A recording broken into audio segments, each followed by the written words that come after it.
ਚੱਕਤੇ TV ਦੇਖ ਰਹੇ ਸਾਰੇ ਦਰਸ਼ਕਾਂ ਦਾ ਸਵਾਗਤ ਹੈ। ਦੇਸ਼ ਵਿਦੇਸ਼ ਦੀਆਂ ਖਬਰਾਂ ਲੈ ਕੇ ਮੈਂ ਹਾਂ ਗੁਰਵਿੰਦਰ ਸੰਧੂ। ਮਾਰਦੇ ਨਜ਼ਰ ਹੁਣ ਤੱਕ ਦੀਆਂ ਸੁਰਖੀਆਂ ਤੇ। ਐਸਵਾਈਐਲ ਤੇ ਉਪਵਾਸ ਕਰ ਰਹੇ ਭਾਜਪਾ ਵਰਕਰਾਂ ਦਾ ਨਿਕਲਿਆ ਜਲੂਸ। ਕਿਸਾਨਾਂ ਭਾਜਪਾ ਆਗੂਆਂ ਨੂੰ ਮੂਹਰੇ ਲਾ ਦੌੜਾਇਆ। किसानों के अंदोलन को कुचलन लई केंद्र ने खेडी नवी चाल। किसानों की हिमायत कर रहे आड़तियां ते इनकम टैक्स ने कस्या शिकंजा।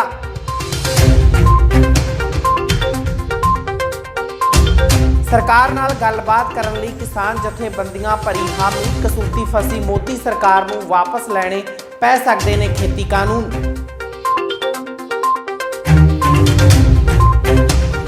किसान जथेबंदियां दा केजरीवाल ते तिखा हमला।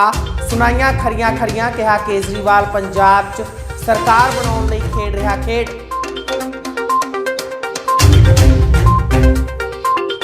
कैप्टन दे लीडर ने भी संभालिया मोर्चा, लिया केजरीवाल अड़िके। कंगना नूं पंजाबियां नाल पंगा पिया महंगा। दिलजीत ने कंगना कीती ट्रोल, मिमिक्री राही कस्या तंज। हुण खबरां विस्तार नाल।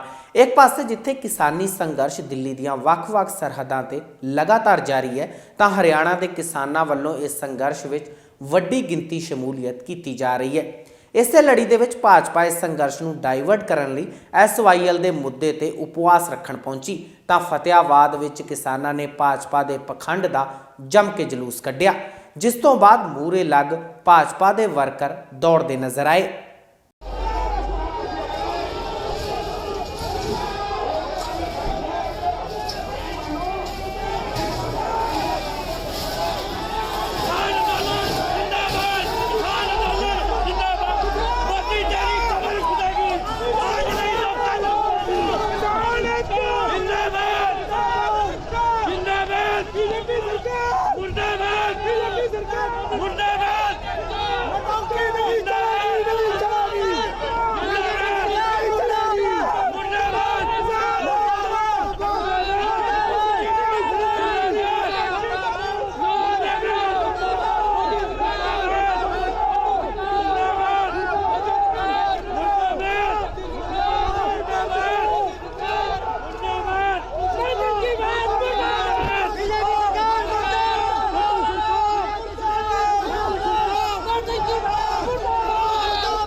कोई जबरदस्ती करने की जरूरत नहीं है।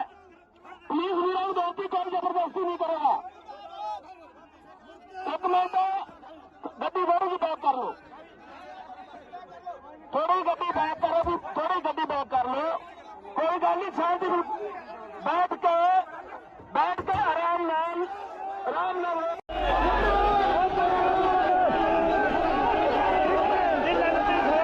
उपवास के नाम पर उपवास रखा था। 10 बजे से शाम 5 बजे का था इनका, लेकिन यहाँ पर जो ही हमें पता चला कल से कि ये ऐसा नौटंकी करने वाले हैं, तो किसानों ने भी कहा चलो उनसे बात करते हैं, पूछते हैं किस विषय में रख रहे हैं। हमारे मान लो किसान जो शहीद हो रहे हैं उनके ऊपर मजाक बना रखा था इन्होंने, तो हम तो सिर्फ बातचीत करने आए थे, लेकिन किसानों का आक्रोश देख करके यहाँ से भाग गए हैं सभी। आप देख रहे हैं पंडाल बिल्कुल खाली है, भाग गए हैं सभी। तो आज का जो आपका जो कार्यक्रम था समाप्त हो गया? हाँ बस समाप्ति समझो, अभी चाय पानी ले रहे हैं सारे, क्योंकि सुबह से लग रहे थे हम लोग। तो हम जागरूक करेंगे, हमारा खत्म नहीं हुआ है, ये चलेगा जब तक आंदोलन चलेगा, इसी प्रकार प्रोग्राम चलते रहेंगे। यहाँ हमने कोई धरना नहीं रखना, ये दरिया जो इनकी पड़ी है उनकी है, वो ले जाएंगे अपने आप उठा के, कोई दिक्कत नहीं। हमारा आगे का कार्यक्रम गाँव में जाके फिर से वही हमारे आंदोलन के लिए किसानों को तैयार करना है। ये धरना नहीं है, ये उपवास है एक दिन का हमारा।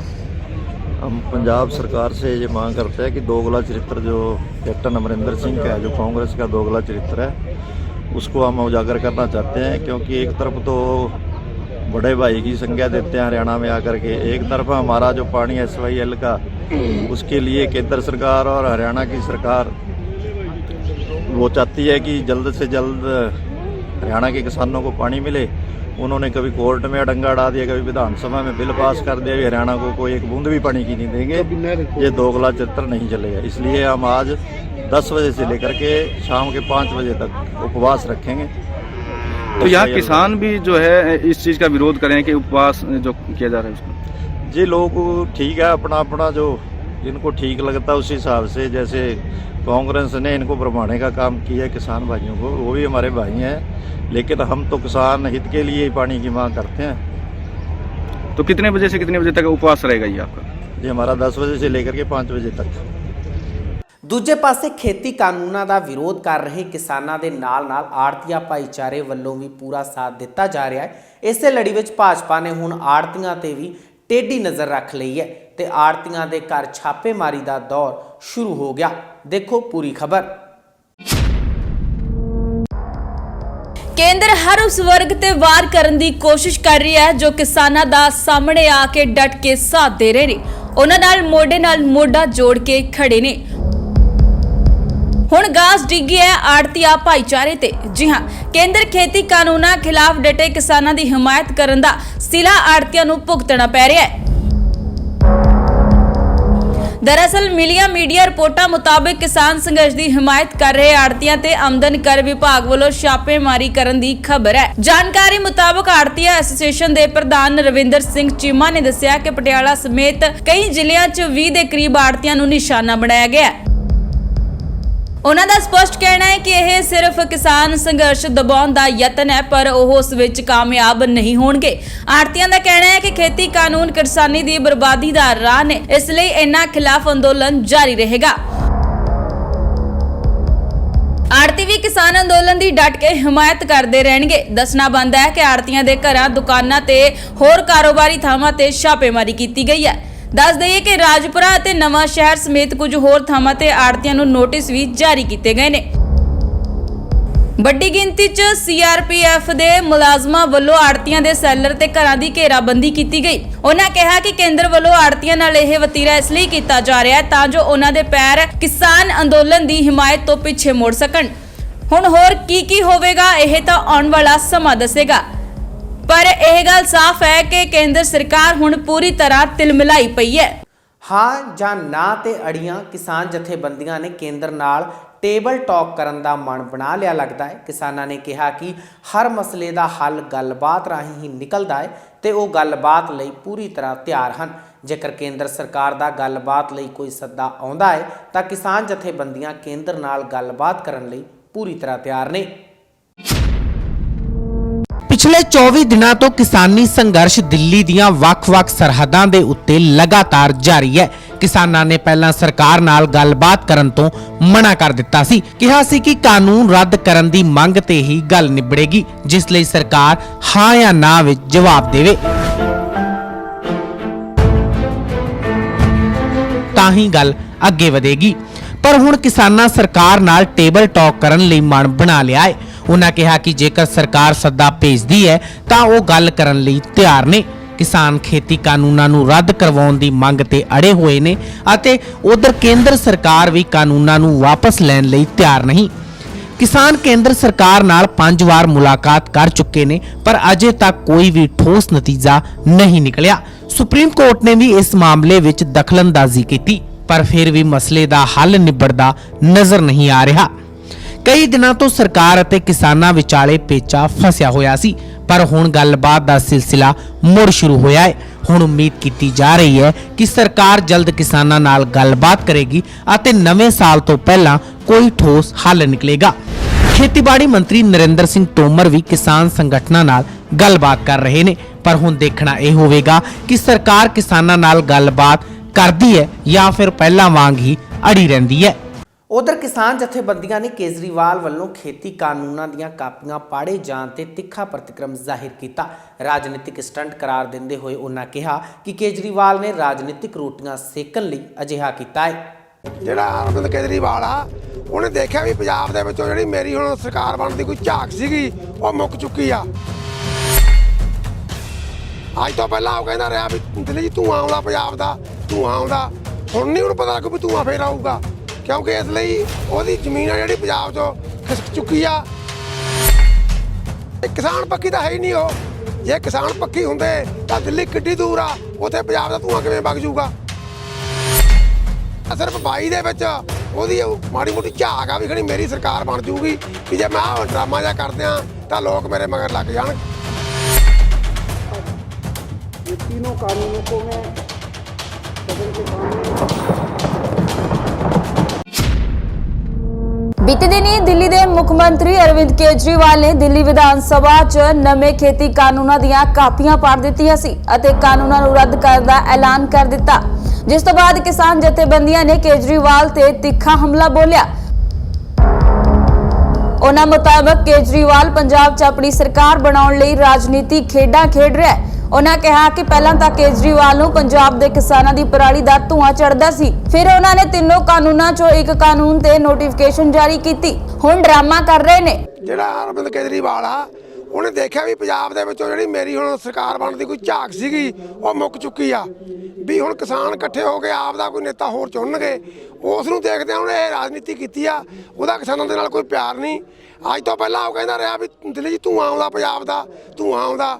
ਹੁਣ ਨਹੀਂ ਉਹਨੂੰ ਪਤਾ ਲੱਗੂ ਵੀ ਧੂੰਆਂ ਫੇਰ ਆਊਗਾ, ਕਿਉਂਕਿ ਇਸ ਲਈ ਉਹਦੀ ਜ਼ਮੀਨ ਆ ਜਿਹੜੀ ਪੰਜਾਬ 'ਚੋਂ ਖਿਸਕ ਚੁੱਕੀ ਆ। ਉਹਨੂੰ ਇਹ ਭੁਲੇਖਾ ਹੋ ਗਿਆ ਬਿਲਕੁਲ ਵੀ ਕਿਸਾਨਾਂ ਦਾ ਆਪ ਦਾ ਆਗੂ ਇੱਥੇ ਮੁੱਖ ਮੰਤਰੀ ਮੂਹਰੇ ਬਣੂਗਾ। ਨਹੀਂ, ਕਿਸਾਨ ਪੱਖੀ ਤਾਂ ਹੈ ਹੀ ਨਹੀਂ ਉਹ।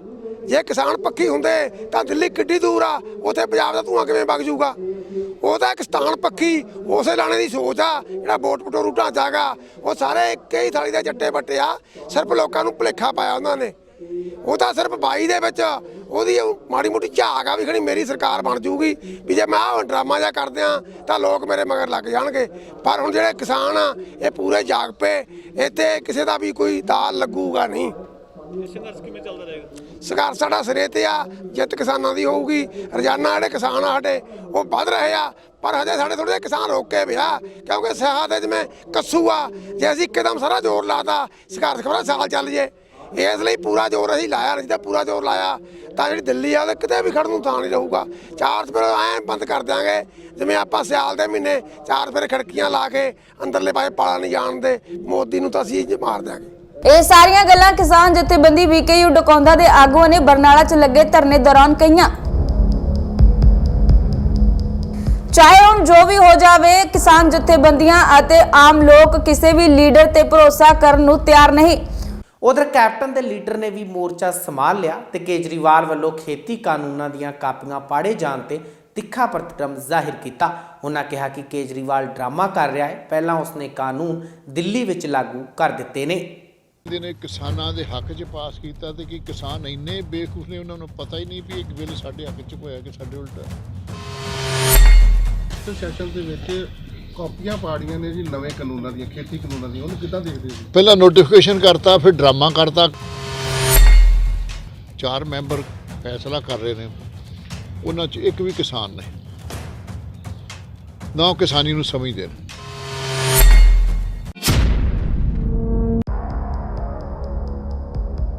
ਪਹਿਲਾਂ ਨੋਟੀਫਿਕੇਸ਼ਨ ਕਰਤਾ, ਫਿਰ ਡਰਾਮਾ ਕਰਤਾ, ਕਾਪੀਆਂ ਪਾੜ ਦਿੱਤੀਆਂ। ਇਹ ਕੇਜਰੀਵਾਲ ਨੂੰ ਸ਼ਬਦੀ ਚਪੇੜਾਂ ਮਾਰੀਆਂ ਨੇ ਤ੍ਰਿਪਤ ਰਜਿੰਦਰ ਸਿੰਘ ਬਾਜਵਾ ਨੇ, ਜਦੋਂ ਉਹਨਾਂ ਨੂੰ ਸਵਾਲ ਕੀਤਾ ਗਿਆ ਕਿ ਕੇਜਰੀਵਾਲ ਨੇ ਦਿੱਲੀ ਵਿਧਾਨ ਸਭਾ 'ਚ ਖੇਤੀ ਕਾਨੂੰਨਾਂ ਦੀਆਂ ਕਾਪੀਆਂ ਪਾੜ ਦਿੱਤੀਆਂ, ਕਿਸ ਤਰ੍ਹਾਂ ਦੇਖਦੇ ਹੋ ਇਸ ਨੂੰ?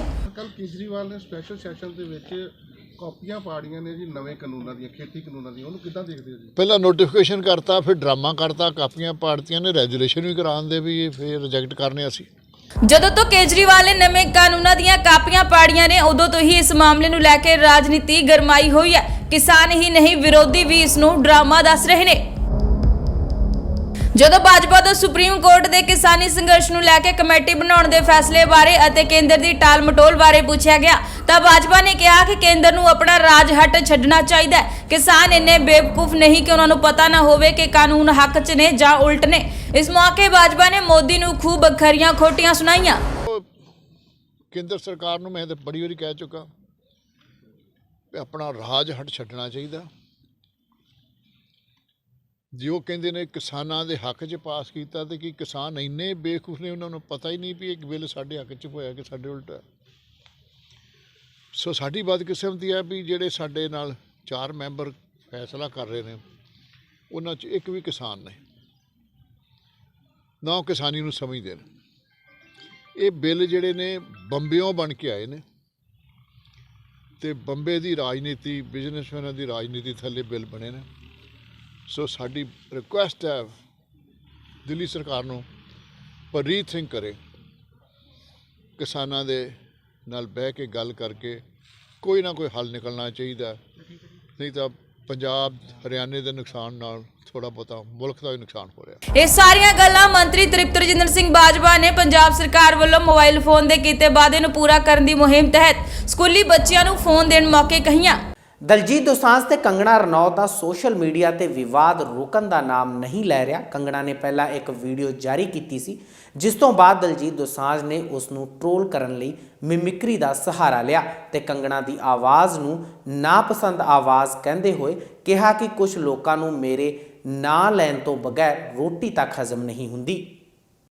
नमस्कार दोस्तों, मैंने वादा किया था कि जब किसान आंदोलन का पूरा भांडा फूट जाएगा जैसे शाहीन बाग का फूटा था तो मैं आप लोगों से इस बारे में बात करूंगी, क्योंकि इन पिछले 10-12 दिनों में जिस तरह की emotional mental lynching, online lynching मैंने फेस की है, रेप डेथ थ्रेट्स मैंने फेस किए हैं, तो ये मेरा हक बनता है कि मैं इस देश से कुछ सवाल करूं। अब जब प्रधानमंत्री जी ने किसी आशंका की कोई गुंजाइश ही नहीं छोड़ी है तो ये बात तो जाहिर है कि ये पॉलिटिकली मोटिवेटेड था ये पूरा आंदोलन, और कहीं ना कहीं इसमें आतंकियों ने भी हिस्सा लेना शुरू कर दिया था। लेकिन मैं पंजाब में रही हूँ, मैं वहाँ बड़ी हुई हूँ, मैं स्कूलिंग मैंने वहाँ की है अपनी, और मैं जानती हूँ 99.9% जो पंजाब के लोग हैं वो खालिस्तान नहीं चाहते हैं, वो देश का टुकड़ा नहीं चाहते हैं। उनका पूरा देश है, अरुणाचल प्रदेश से, महाराष्ट्र से, दिल्ली से, हिमाचल सब उनका है, तो उनको एक छोटा सा टुकड़ा नहीं चाहिए। वो देश प्रेमी है सब।